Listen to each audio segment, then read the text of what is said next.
moving very quickly, as you can see on the screen there.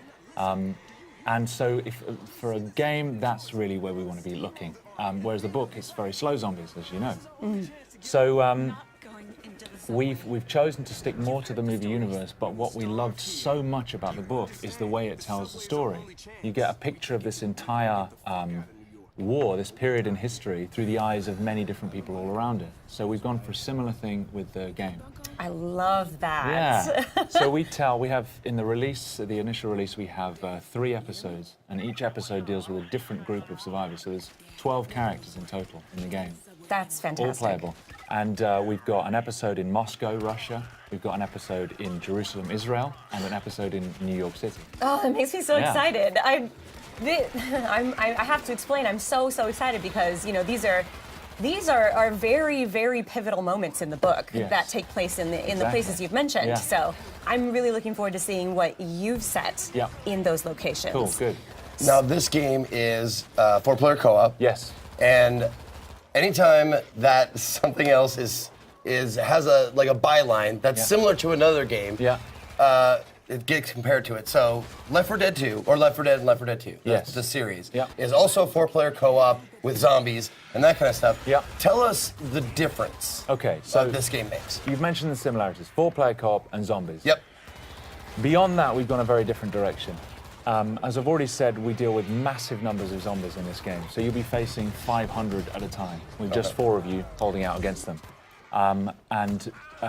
It's third person as well.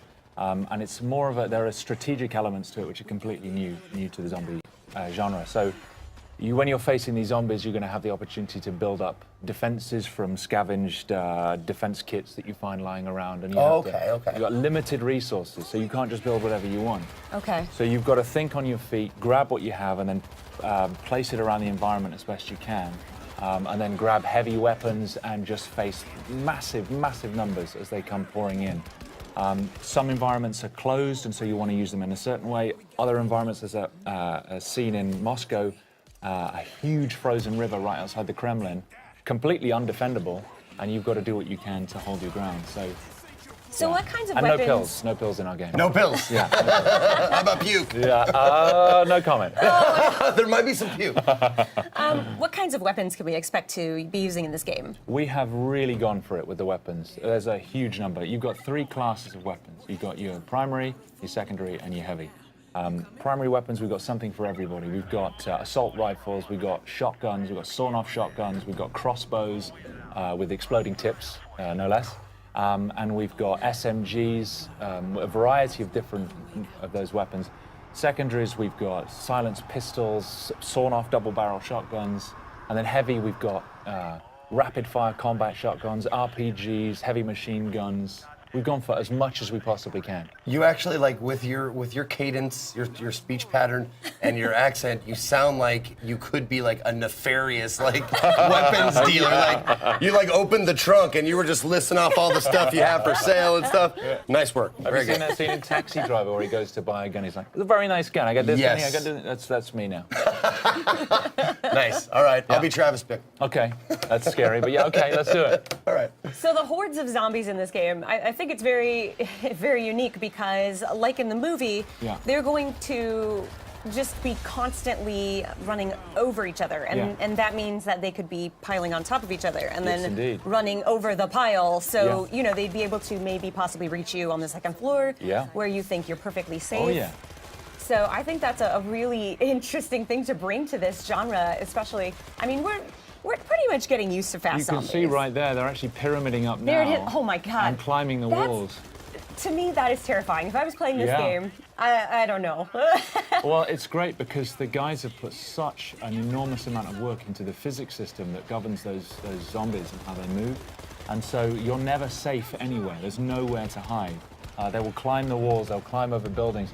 And actually, when we were designing the zombies, we put a lot of thought into the psychology of the zombie. Because, of course, they have no fear. They're not like another enemy where you can break their morale. They're not afraid of their own, they're not afraid of injuring themselves. So if they see you, they will throw themselves from the rooftops. They will climb through burning cars. They'll do anything to get to you, and they won't stop. No, that's one of the awesome things that we're talking about before we got on stage here was the zombie AI and how they work and stuff like that. And I've always liked the idea better of an intelligent or a more like a hunter zombie. Also, can we call them Zeeks? We can call them Zeeks. By the way, zombies are sometimes called Zeeks in this game and in the books and the movies and stuff. So let's call them Zeeks from now on. You heard it here. Anyway, no, I love that the idea of hunting. Like they're trying to eat you for food or trying to procreate, which are like the two basis instincts of any living thing. There's no zombie procreation in our game, I'm afraid to say. Oh, really? Yeah, I'm afraid there's. Oh, that's what I meant. I didn't mean like making love. Okay. I meant like biting and turning. Transmission. Okay. That's what I meant. Okay, right, I see. Okay.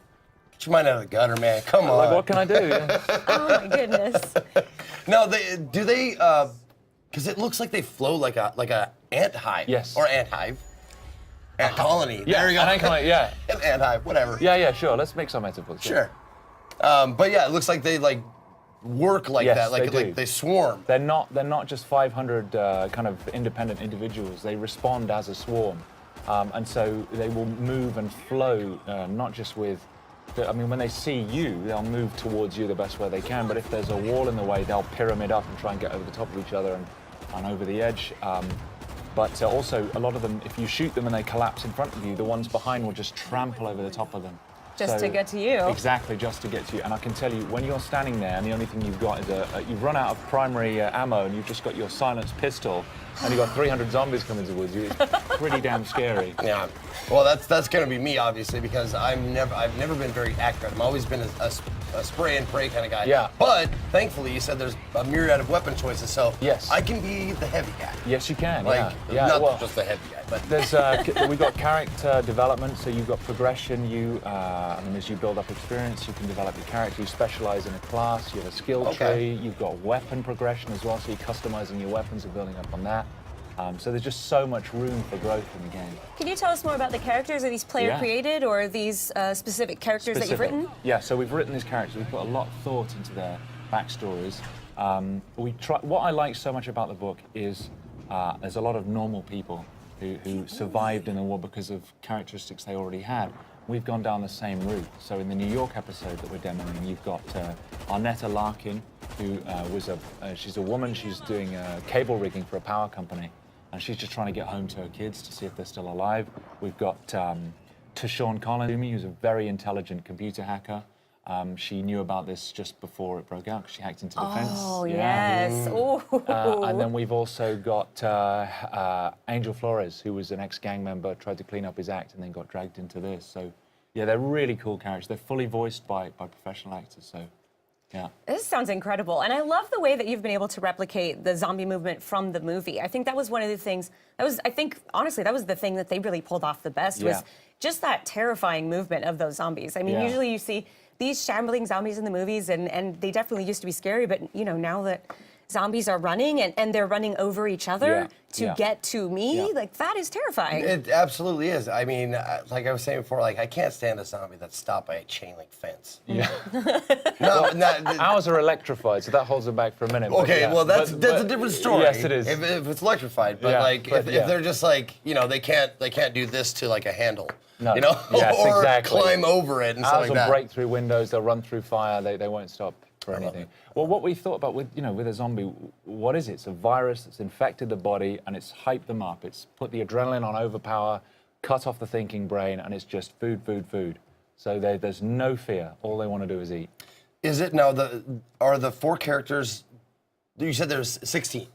12 in total. characters. Yeah, in the initial release. Okay, so you move from place to place and play these different characters as you go? Yeah. Okay. Yeah, so, there's 2 modes to the game. You've got the co-op campaign, which we've seen here, and there's another mode which we're not telling anyone about yet, but it's a very different kind of gameplay. Ooh. So you have a bit more freedom there. But yeah, in each episode, you choose a character, but the character progression doesn't stick with the character, so when you switch to the new episode, you keep all of your developments. Oh, okay. Yeah.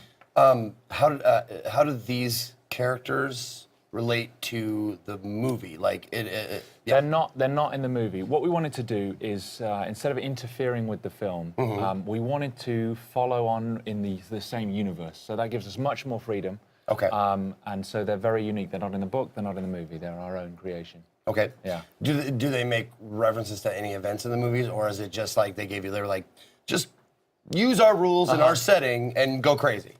We tip our hat plenty of times in the game. Okay. Yeah. Okay. Yeah. And is this something that you can play by yourself? Is there some sort of matchmaking to fill in the other characters? So in the co-op campaign mode, you can either team up with buddies and play, you can get matchmaking with strangers, or you can play on your own with AI bots. So. And before we finish up, I'd love to know which of the locations is your favorite?